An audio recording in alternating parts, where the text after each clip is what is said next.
आणि आता बातमी आहे शिक्षण मंत्री दीपक केसरकर यांच्याच मतदारसंघातली जिल्हा परिषद शाळेच्या दुरवस्थेची।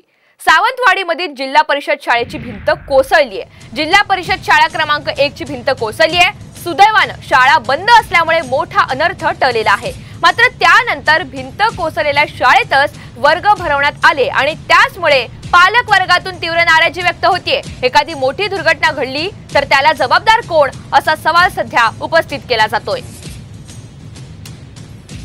तर या दृश्यांच्या माध्यमातून आपण बघतोय सावंतवाडीतील जिल्हा परिषद शाळेची ही भिंत कोसळली आहे। जिल्हा परिषद शाळा क्रमांक 1 ची ही भिंत कोसळलेली आहे। सुदैवाने शाळा बंद असल्यामुळे मोठा अनर्थ टळला। मात्र त्यानंतर सुद्धा भिंत कोसळलेल्या शाळेतच वर्ग भरवण्यात आल्यामुळे मोठा संताप व्यक्त केला जातोय।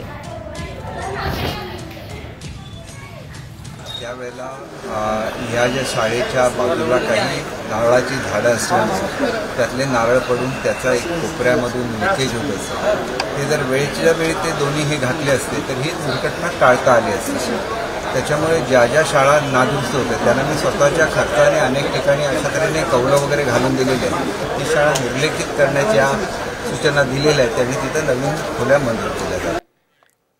सरकारी शाळांच्या दर्जाबाबत सरकार मोठ्या गप्पा मारतं। मात्र राज्यातल्या झेडपी शाळांची अवस्था फारच बिकट असल्याचं धक्कादायक चित्र समोर आलंय। नंदुरबार जिल्ह्यामधील खांडबारा आणि तोरणमाळच्या जिल्हा परिषद शाळेची बिकट अवस्था आहे। एका शाळेच्या छताला गळती लागली आहे, दुसऱ्या शाळेचं छतच उडालंय। अशा धोकादायक अवस्थेतच मुलं जीव मुठीत घेऊन शिक्षण घेतायत। जालना जिल्ह्यामध्ये शाळेच्या दुरुस्तीसाठी एका नागरिकानं शाळेच्या छतावर बसून उपोषण सुरू केलंय। हिंगोलीतल्या ब्रह्मपुरी गावातल्या शाळेची यापेक्षा वेगळी अवस्था नाहीये। गळक्या इमारतीतच मुलं शिक्षणाचे धडे गिरवतायत।